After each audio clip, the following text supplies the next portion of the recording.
So this brain is really like a facility that transmits the signals, but it's not the creator of the signals.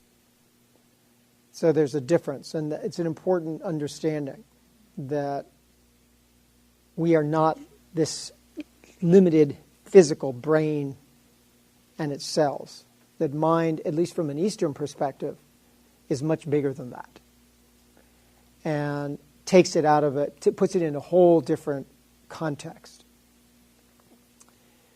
So there have been so many studies about the brain, but some of the latest research really tells us that there's a tremendous amount of redundancy in the physical brain. That you can eliminate like 70, 80, or 90% of the physical brain and you still operate and live perfectly normally. So it's obviously that's not the mind. Otherwise, the mind, you'd be removing 90% of your mind.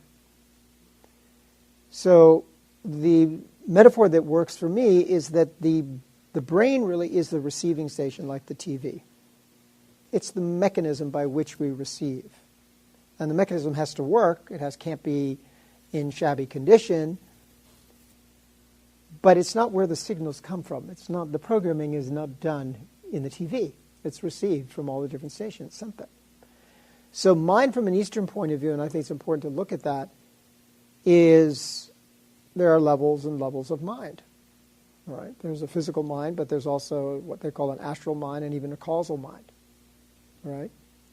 And that means that, in fact, we had this thing called mind is much, much bigger than we thought it was.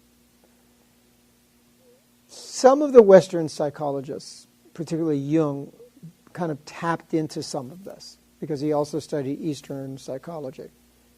And he talked about the collective unconscious, right, which is that universal unconscious that we're all connected to. So in the same sense, if there's a universal unconscious, there's also a universal consciousness or universal mind that's connecting all minds. And that is a kind of a good paradigm to work from. You don't have to prove it, but it helps explain a lot of our experiences.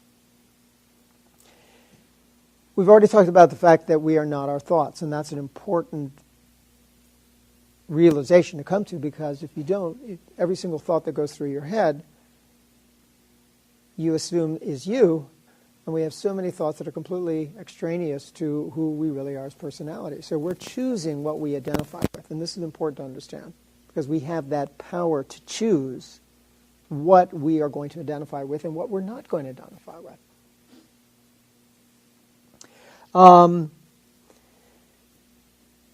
Almost all spiritual traditions, but now neuroscience is saying the same thing, basically states that you are the result of your thinking. Our perception of who we are, our beliefs, our personality, it all starts with thoughts. So one way to look at it is that actually what Buddha said in the Dhammapama, he said everything that you are is the result of your thinking. Right out of the Dhammapana. My own teacher used to say that as you think, so you become. As you think, so you become. So the genesis of everything starts with examining our thoughts. Thoughts that continue to repeat themselves turn into habitual thinking. Habitual thinking creates emotions that are intimately tied up with that thinking process. Right? Immediately, there's a connection. So you have the thought, the emotion comes with it. When we continually feel and think in a certain way, we begin to talk that way too. We begin to express that. And that leads to then physical actions, which are the reflection of those thoughts, words, and deeds. When we continue to act in a certain way, we develop habits of acting. Those habits over time create character, And character over a period of time creates your personality. And your personality molds your destiny. So it all rolls back to our thinking process, that initial thinking process. And that's why we have to be so careful and so conscious of the thinking process. And that's why meditation is such a powerful tool, because it gets you in touch with that thinking process. 6, it says, what you see is you. Change the way you see things, and the way things and what you see changes. So it's important to understand that the thinking process it turns into the perception process. We see what we want to see. And quantum physics has gone a long way to try to deepen our understanding that there's really no such thing as an objective observer and the observed. And if you read any of the recent stuff on quantum physics, it's important to understand this, because traditionally we thought that there's such a thing as this objective observer who's observing things, and we have this thing called objective reality. And of course that's not really the case. The very act of observing changes what you see. So our perception of things is just a reflection of our way of thinking. And so a lot of times we get very attached to our way of seeing things as the only way of seeing things. And it's kind of like we're overlooking a street, we have our own little balcony. And on this balcony, you see everything from your perspective of your balcony. And that's your view of the universe. And that balcony is based upon all of your previous thinking and so on and so forth.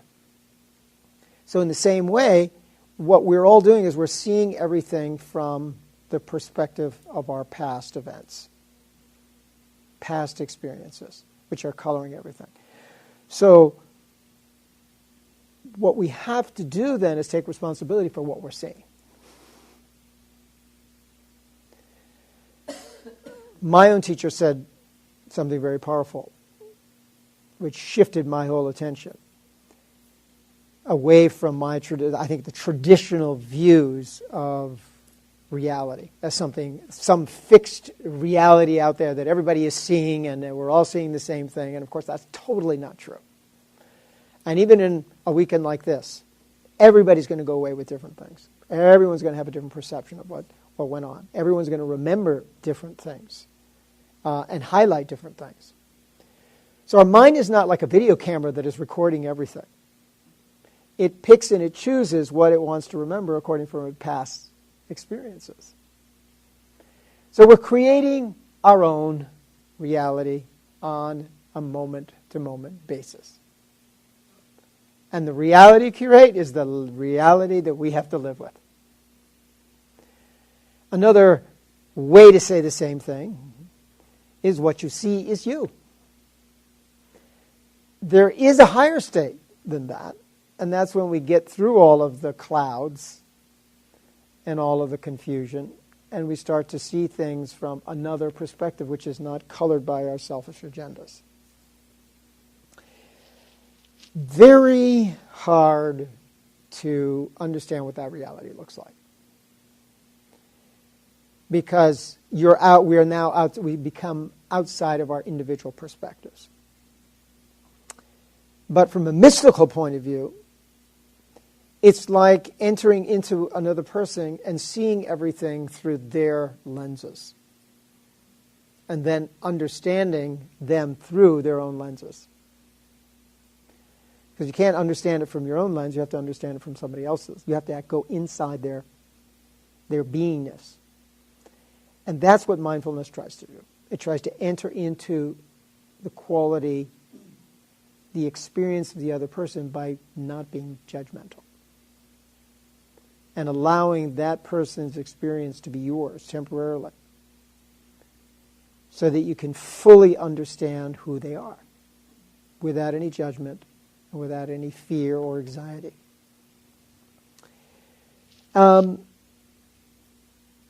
All of that to say that we have to examine our own belief systems. And really see if those belief systems are really positive and helping us or whether they're undermining us. And to see what kind of toxic beliefs that we have in our own system that we need to get rid of. And they're subtle and they're difficult to identify, but I mentioned a few, these are just some of them.